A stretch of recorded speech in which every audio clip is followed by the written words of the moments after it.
Armadale Farm is a traditional hill farm, and it was one of the first sheep farms in Sutherland in 1791, and it has had a continuous flock of ewes on it since then. So now we have some cattle, sheep, and we have a couple of holiday lets as well.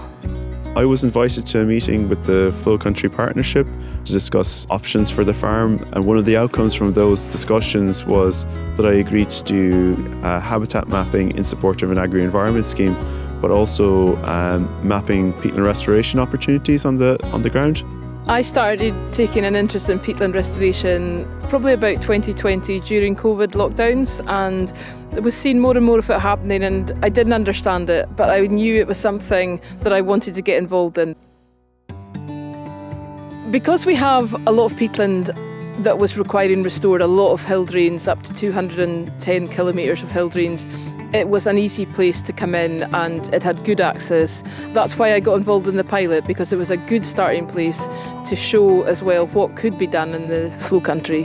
The peatland restoration we undertook here started on about the 20th of August in 2024, and the works took 12 weeks, pretty much exactly, bang on 12 weeks in fact. And that was mainly drain blocking via peat dams and some drain zippering as well. And there was some hag reprofiling, but it was mainly drains.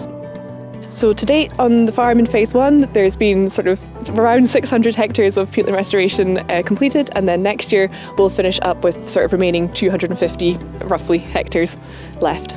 The contractors we're using, they're local contractors, so the diesel that they use to get out here is bought from local petrol stations. The food that they eat, their children go to the nurseries around here, the schools.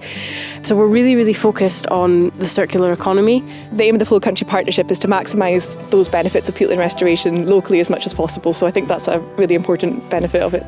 It's benefited our business quite greatly, because we do a lot of estate and forestry works throughout the summer, but the winter months were always a bit slow for work, as it were, and this has kind of filled in that gap. So today we're at Armadale Farm, and Joyce has really kindly agreed to take us out and show us the restored peatland. We've just invited a range of people in the local area around who might be interested, in terms of landowners and contractors and people who are just interested in the peatland restoration, and then just to talk about the potential for peatland restoration in this area in general. The benefits of the peatland restoration work on the farm is that I reduced my black loss in the first year already. I've had much less losses of sheep stuck in drains and been drowned, which is not a great place to be as a shepherd. I'm hoping that nature is restored. I am wanting to future-proof my business. In the future, if a carbon tax or I get penalties for emitting carbon from modified drains, that I'm reducing that impact on my business and on the land that I'm managing. And I want to do it because I feel like, for me, it's the right thing to do.